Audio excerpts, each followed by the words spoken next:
My look at the Star Wars saga concludes with my look at Star Wars Episode 6, Return of the Jedi. After all this time, everyone still wanting to stay Jedi was going to be the run of the original trilogy. For probably obvious reasons, the film had all the makings of classic Star Wars. Luke becoming a Jedi, the Empire making one final push to stop rebellion, and vice versa, the final battle in space, Luke confronting Darth Vader in the final showdown. There was honestly a lot to like about this. Granted, I was 5 when I first saw it, but I still hold it just as high regard as I do the other films of the saga, so let's get started. We open on the Imperial shell Tiberium approaching the new Death Star. We're not yet complete, albeit we will power the first. They everyone was the officer support as Palpatine will be coming to replace ground station construction. On Tatooine, C3PO and R2 had Jabba's palace and managed to get in thanks to 3PO being flown over 6 million points of communication. Planet itself was one of the filthiest set of equipment to film. This also being an honor, as you can see with the Twilight next steward, Bib Fortuna, a one-on-wonga. Even after R2 presents Mr. Jabba to bargain with Han Solo's life, Jabba claims to be no bargain as Hades is seeing he will not give us favorite decoration. Ken hands over to Han Solo Carbonate, and will like a trophy. 3PO and R2 are then taken to a droid torture chamber where 3PO serves an interpreter for Jabba and R2 serves on the sail barge. We then get a performance of a Max Rebo band, which is different depending on which version of the film you watch. Sometimes new way sell Lapty Nick, so will come pop tune Jedi Rocks. Either way, ends up being Twilight Dance of Vanquor. I was never noticed when I was younger, but apparently she was wearing a suit with a bikini top. It's really quite astounding. I mean, they're right there. Then a bounty hunter in all mask comes to Jabba's parlor and demands a reward for capturing Chewbacca. He demands a larger bounty, pulls out the to show he's serious. There's a slight increase, much to leave everyone in the palace. It also shows the job that Lando has infiltrated the palace. Hunter then thaws Han the Carbonite. He's okay, but he has a vision impairment for the time being. Genevieve serves as Leia. Jabba himself has Han thrown in the dungeon. Leia serves a very sensual slave girl. Luke arrives at the palace, and Jabba will not bargain with the new Jedi. There's a pit of Rancor and falls in favor of super major work as Luke faces off against the Incest Beast. Ultimately, he quite literally shuts the door on him. Getting on personal some of their courses, Malachia, the Rancor Keeper, importantly should understand who weeps his pet the manner anyone would. As part of what they have done, everyone is taken to the Dune Sea and to be cast in a Sarlacc pit. In older versions, Character Manager was in there, as we all saw, was called a shared heap. Nakadosa would not want to go in there. Here, I've lost one of my men when I play the Battlefront games. Nice to get Dex' photogrammetry technique should be more than make the Tatooine mission before its results. Even so, they will not submit to Jabba. The season one of my favorite parts of the movie are to mention get Luke's new lightsaber, symbolizing his evolution from whiny farm boy to full-fledged Jedi Knight. It's all it takes for a daring rescue that's essentially of Cyrus and old swashbuckler and so it's instructing Jabba's barge. Even in Age of Siege as commonplace, I love the fact that someone actually had to build all that, load up with gunpowder and dynamite, and blow it up for real. Luke then decides to meet with Yoda for regrouping with the fleet, and by played by Ian McDiarmid, the conversion fader by the Death Star and Skywalker. Yoda, on his deathbed, then gives Luke one final task to complete his training, face Vader again. This he fades into Twilight, becoming one of the Force. One tells him with another, Leia being his sister separated at birth. This makes certain scenes awkward in hindsight, doesn't it?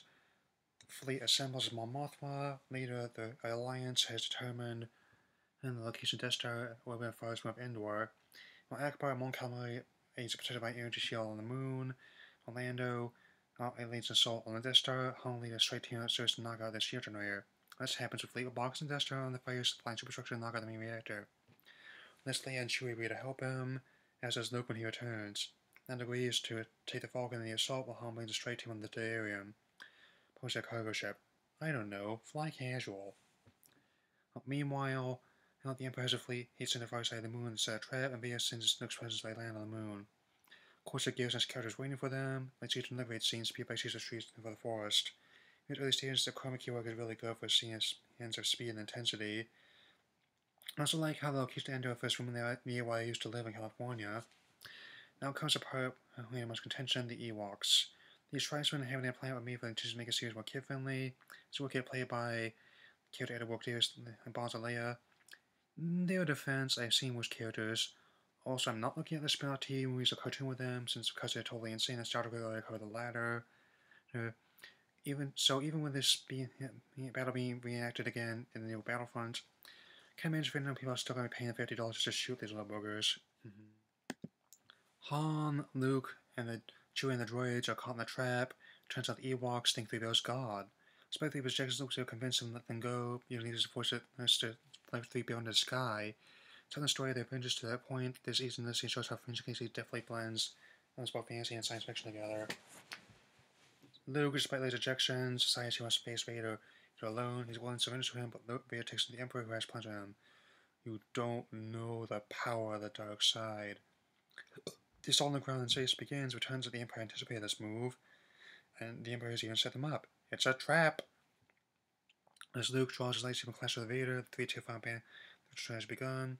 Luke was ready to protect the lightsaber duel, the benefits the Empire in space, benefits the Empire on the surface of Endor.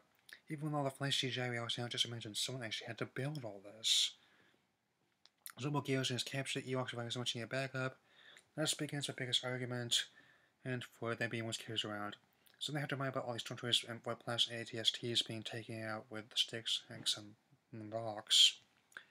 Even as the battle rages on, the rebels are able to eventually outwit the Imperials and destroy the shield generator.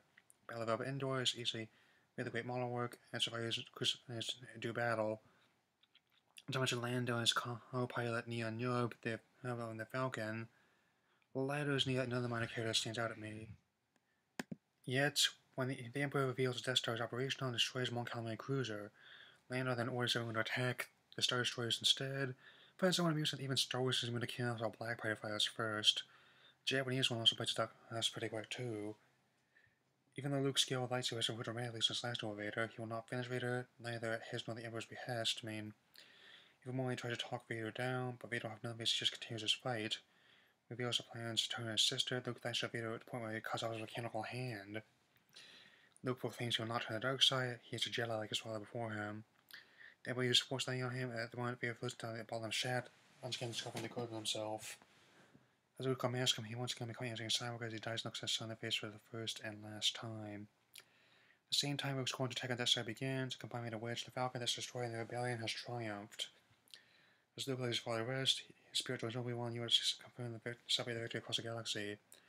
Thus, in the original trilogy and this Ahsoka Star Wars saga, Return of the Jedi. While I do acknowledge in its time, it may not have had the idealistic spirit and New Hope with the Dark Tower, The Empire Strikes Back, so I see the end of the saga still made the most successful in 1983, but on the table considered to be the most underrated of the original trilogy to point it's one of my favorite second sequels ever. If I were to factor in the Ewoks, Stars of Evolution, Luke's character arc, and my range of great scenes are all our favorite characters. Even the prequels, now Disney takes a coming into place, still the ideal end of the trilogy and initial cycle of the Star Wars saga, by rating 3.5 stars of 4. Even though there have been many films trying to recapture technology and Motiva's saga, constant imitators and parodies, few have been able to truly recreate the feelings of when they watch the films. No matter what may happen in the future of the series, there is only one, Star Wars.